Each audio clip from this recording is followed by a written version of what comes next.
नमस्कार, मी आकांक्षा तळेकर तुमच्या सगळ्यांचं स्वागत करते महाराष्ट्र टाइम्समध्ये. बिग बॉस मराठीमधून जे स्पर्धक बाहेर पडतात त्यांच्या मनात काय भावना असतात हे जाणून घेण्याची प्रत्येकालाच उत्सुकता असते. आता आपल्यासोबत आहे संकेत पाठक आणि संकेत पाठक बरोबर आपण त्याच्या मनातल्या भावना जाणून घेऊया. हॅलो संकेत, कसा आहेस? हॅलो, मी मजेत. How are you? पण मस्त. कसं वाटतंय? बाहेर पडलं घरच्या, थोडंसं वाईट वाटतंय. ते बट ऑब्वियस आहे, पण एक वातावरण काय दोन घरांमध्ये काय फरक वाटला?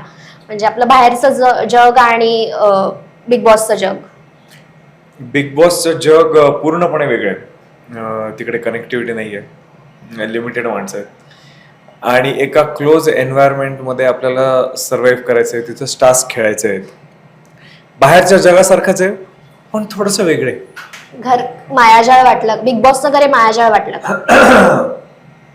बिग बॉसचं घर एखाद्या नवीन व्यक्तीला मायाजाळ वाटूच शकतो, कारण तसा सेटअप तिकडे आहे. पण भूलभुलैया नाहीये. आपण विचार करायला आपण भाग पडतो की नेमकं काय चालू आहे घरामध्ये. त्यामुळे थोडंफार लेवलवर असं मायाजाळ वाटू शकतो. जेव्हा तू बिग बॉस मध्ये गेलास तेव्हा असं ठरवलेलं का की आपण आपलं आधी बोलणं झालेलं की कुठला ग्रुप जॉईन करायचा किंवा काय, आणि पण घरात गेल्यावर तुझं जास्त अट्रॅक्शन हे लगेच टोळी बरोबर झालं, तर का असं? म्हणजे का असं वाटलं की टोळी ही आपल्यासाठी करेक्ट आहे? आय गेस ते रिफ्लेक्स होता तो, कारण काटाला कदाचित सुरुवातीला मी नको होतो as a wild card. As a wild card तर कोणालाच नको होतो. पण काटाने पण तसं दाखवून दिलेलं हिट फ्लॉप चार्ट मध्ये, त्यांनी मला फ्लॉप मध्येच टाकलेलं. त्याच्यावरून आपल्याला कळतं ना की नाही, यांचं इन्क्लिनेशन नाहीये, आणि ज्याच्या विपरीत यांनी मला हिट मध्ये टाकलेलं. त्यामुळे माझं कुठेतरी एक नॅचरल इन्क्लिनेशन तिकडे होतं की जे प्राजक्ता आणि सागर त्यांनी हिट दिलेलं, राखी हिने हिट दिलेलं, विशालला तिथे हिट द्यायचं होतं पण अनुश्रीला नव्हतं. डायसी होतं, म्हणजे द्यायचं पण नव्हतं आणि नव्हतं पण द्यायचं, म्हणजे काही न्यूट्रल होती ती. तर त्याच्यामुळे आपल्याला तिथे इन्क्लिनेशन कळतं की कोण आपल्या सपोर्टमध्ये आहे आणि कोण नाही, कोणाचं इन्क्लिनेशन आपल्या प्रती आहे. So I think that was simple. बघण्यासाठी, गेज करण्यासाठी तेवढी गोष्ट पुरेशी होती. घरात जास्त निगेटिव्ह वाईब कोणाकडनं आले? मला personally negative vibe on and off सुरुवातीला सगळ्यांकडूनच आले, पण तसे असे hard hitting vibes as such negative vibes नाही आल्या मला कोणाकडून. माझ्या प्रती फार असं कोणी निगेटिव्ह माझ्या तोंडावर तरी नाही बोललं किंवा काही केल्या अशा गोष्टी. सो तोंडावर एक आणि मागे एक असं घरात कोण आहे? सगळ्यांनीच केलं ना तसं. बिग बॉसचा खेळच ऍक्च्युली तसं आहे. हो, सगळेच करतात तसं की तोंडावर एक बोलतात, मागे जाऊन काहीतरी वेगळं बोलतात. अरे मी तुला सपोर्ट करेल, बाहेर होणार याला काढा. जसं विशाल एक बोलला, जे मला चुगली पण दाखवण्यात आली, आणि तिकडे जाऊन काहीतरी वेगळं बोलला. त्यावेळेस तर प्रत्येकच जण करता गेस. तुला असे खूप जण विशाल बद्दल बोलत होते की एका एपिसोड मध्ये आम्ही बघितलं पण की भाऊंनी तुला सांगितल्यानंतर तन्वीने तुला बाजूला घेऊन सांगितलं की असं असं होतंय, तो दरवेळी असा करतो वगैरे, बट स्टील त्याच्यानंतर पण आम्ही तुला जास्त विशाल सोबतच बघत होतो. हो, सोबत बघणं आणि अगदी आहारी जाणं याच्यामध्ये खूप फरक असतो.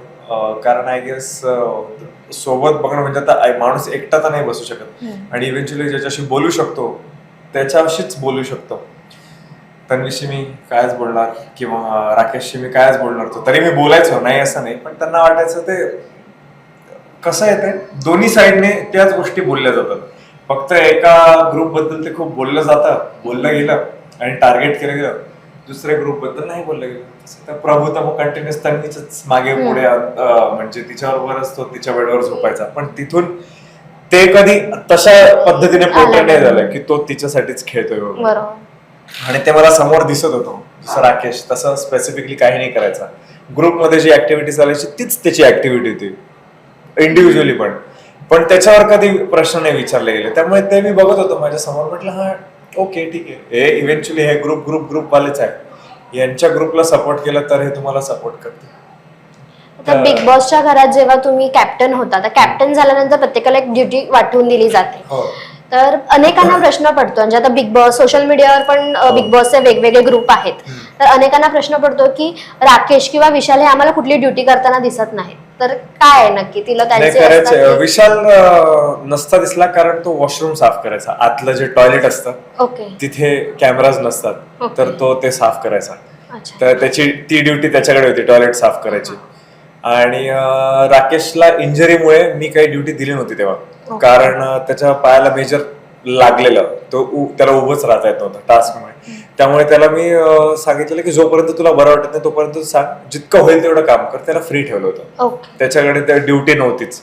आणि विशाल वॉशरूम धुवायचा, त्यामुळे ते नाही दाखवू शकत कदाचित, म्हणून ते दिसलं नसणार. ओके. घरामध्ये सिंपत्ती कार्ड कोण प्ले करते असं वाटतं? सिंपती कार्ड बरेच जण प्ले करतात. काय कुठल्याही गोष्टीची जर तुम्ही सिंपती घेतली तर ते सिंपती कार्डच होतं ना. मग असं पॉइंट आउट करणं चुकीचं आहे. मग आता कोण कुठल्या गोष्टीसाठी रडतं आणि आपल्याला त्याची दया येते हे तुम्ही बघा. ते सगळे सिंपती कार्ड खेळणार आहेत. सिंपल गोष्ट आहे, no rocket science. Last question, top 3 मध्ये कोणाला बघतोयस? आत्ता जसा गेम होता जो मी सोडून आलेलो त्या हिशोबाने तन्वी होती, अनुश्री होती, टिकला तर विशाल होता.